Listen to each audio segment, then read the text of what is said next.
Thank you so much for staying with Sunrise. Born Craig Alton Kirkland spent the best part of his childhood growing up in Featherbed Lane, a small residential district in Spanish Town. Looking back on his school days, Craig fondly recalls the vibes I get while performing make me say, yes, I wanted to do this professionally. My school peers were the ones who made me first feel like a true star. Let's welcome Craig, more popularly recognized by his pseudonym or moniker. Is it Amaziyah the Great, to share more? Good morning and welcome to Sunrise. Is that Amaziyah? That's the pronunciation? Amaziyah. Amaziyah. All right. So take us back to your early years growing up in Featherbed Lane in Spanish Town. What were those years like? Well, you know, growing up at Featherbed Lane in Spanish Town, it was really an interesting journey for me. You know, as I grew disciplined, I grew in family home. You know, my siblings, my dad and stepmom. Yeah, and we had to do chores regularly. Unlike what we see these kids don't want to do nowadays, but we had to rake the yard, we had to grate the coconut, we had to, you know, go to the market with my stepmom. And we had so many chores lined out, you know, so it was, and then we have to go to church every single Sunday. So it was really, you know, fun for us. And you attended Dinthill in Linstead, and this is where your artistic side was nurtured. Talk to us about that. Well, all right. It started off being creative. It started off by me marking the walls. It's not a good thing, but it's graffiti. And I was, you know, summoned by the then acting principal, Miss Mackenzie. We talked somewhat. And, you know, I think she identified the creativity in me, and she says, Kirkland, if you want to, you know, do drawings, you know, do something positive. But every single Ambrose that you wrote on the wall, because the time they used to call me Ambrose Skull. So every single writing where you put on the wall, I had to go purchase a paint and paint them out. You get me? Yes. So after that, I did a mural, and, you know, I started getting some recognition somewhat. I also drew a comic, and, you know, it went popular. It wasn't, I won't say it was an appropriate comic, to be honest. Because, you know, when you're young and you're naive and all of that, you tend to draw, you know, anything that comes to your mind. So from then, people start, you know, getting used to me. And still being poetic, all of that grabbed the attention of many females, and, you know, I was then called upon to do a performance while it was Teachers' Day, and, you know, when we start, there's something there, a whole heap of applause and a whole heap of, you know, attention. So yeah, man. So it was graffiti to comic to poetry and then music eventually. So take us back to 2001 when you met Richie Stevens. What was that all about? Well, I was,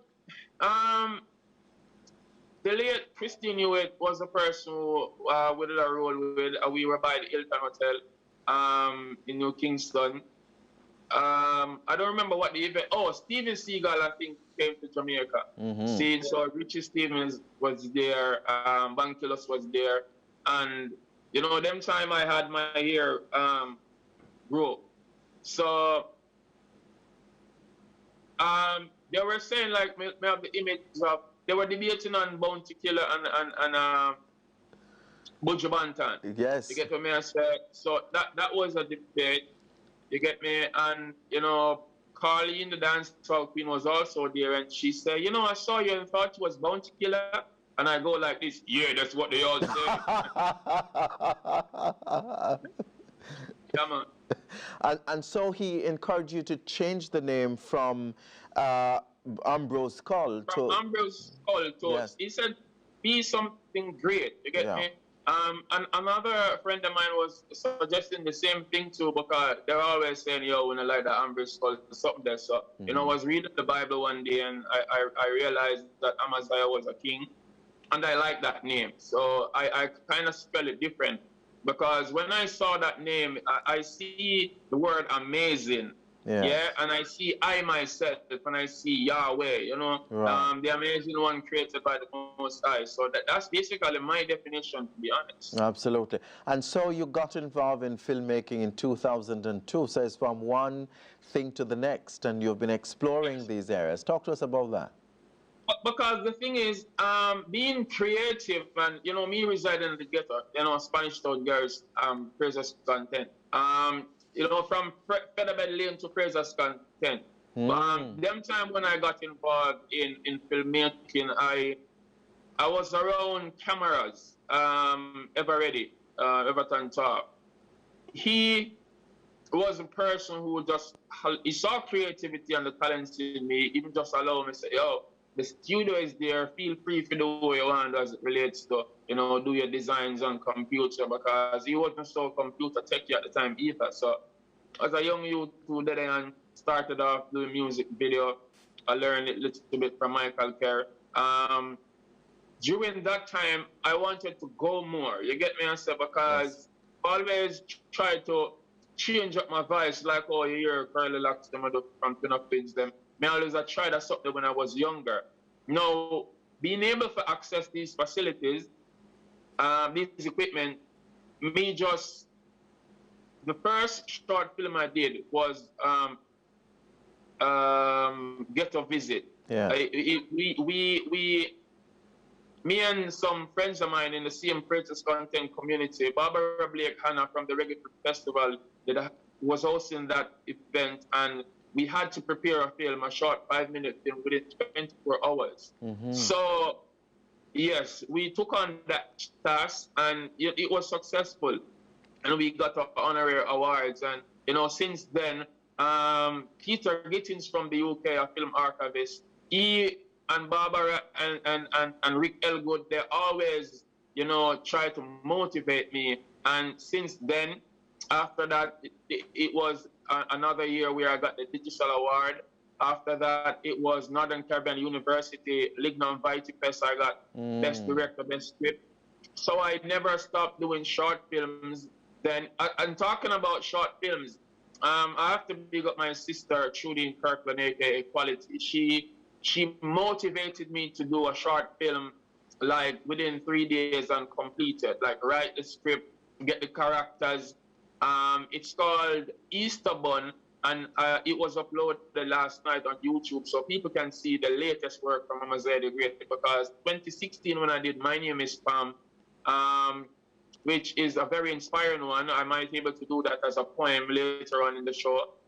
They can check that out. But since 2016, this is like my first time doing a 30 minutes short film. So what is in the can for you now, apart from what you just mentioned, as we go through COVID-19? What's in the can for you? What's in the can for me? Yes. Well, right now, me working from home and me putting out more content, I can say no one in my immediate family have passed, but I can say condolences goes out to the ones who lost loved ones. But for me, I think I grew more virtually as it relates to doing online performances, creating more revenue. As my stuff start generating more revenues, so I can say that's all a plus. As it relates to my short movies, my music, and my poetry. It's doing numbers now. The fact that people are not out on the street that much and they are at home wanting to see stuff. So it's always a plus, and I get to interact with more people on my Sunday shows, tell them precisely on YouTube. So people from all over the globe, from Africa, from the United States, from Canada, all 4 corners of the earth. And, people, we as poets now, seeming to grow more and bond more together. All right. So how can people follow your work on social media? What's your handles? They can follow me at Precisely Great on Instagram and Twitter. You can even follow me on TikTok at Amaziyah the Great. It's AMAZIYAHTHEGREAT. Subscribe to my YouTube channel, youtube.com/Great Amaziyah. I am also on Facebook, Amaziyah the Great Music. All right. Yeah. We just want to say thank you very much for sharing your story. Wish you all the very best. But I'm asking you to take us out of this segment with one or two lines from one of your, poems that you put forward. Okay. I think I would go with respect. Because respect, we have to show respect. Before I even go to respect, the boy them we are kill the woman them out the road and the people, them we need to stop it. You get to me as we send out to domestic violence and abuse. You get to me respect now. Because respect goes a far way. We have to respect everybody. You're saying Bolt got bronze in London and Somerset sell out. Elaine Thompson lost the race, but for negative remarks, yellow. What do you expect? Sure respect because history was created. America bowed down to a legend, honor, greatly appreciated. Hey, not just locally, but globally, Jamaicans did it. Keep a negative remarks to yourself and don't even get close up with it. Be proud of who you are. I am the great one. To all our athletes and icons, I say congratulations. The problem I encountered every day with my own race, but mine and envy smiling at my own face. Sneaking and creeping, they want to take my own space. Mankind so unkind, ignorance prone face. Lovers gone below 0 degree, frozen cold state. Pensive in my thoughts, mind traveling zone space. My girlfriend won't even vex with me, says she want time alone space. All right. I try to get to retention, focus on her phone face. All right. Nowadays we can't you. But displaying more hate. Anger escalate, too much alarming crime rates. The moral slow deteriorates, and that concern me. What kind of society gonna exist in about 2030? Social media is like cancer. All right, you're gonna have to take it there, Amaziyah. Okay. Poet and recording artist, thank you for sharing respect with us. A few lines there. All the very best as you continue to, make waves internationally. Oh boy, Amaziyah the Great there.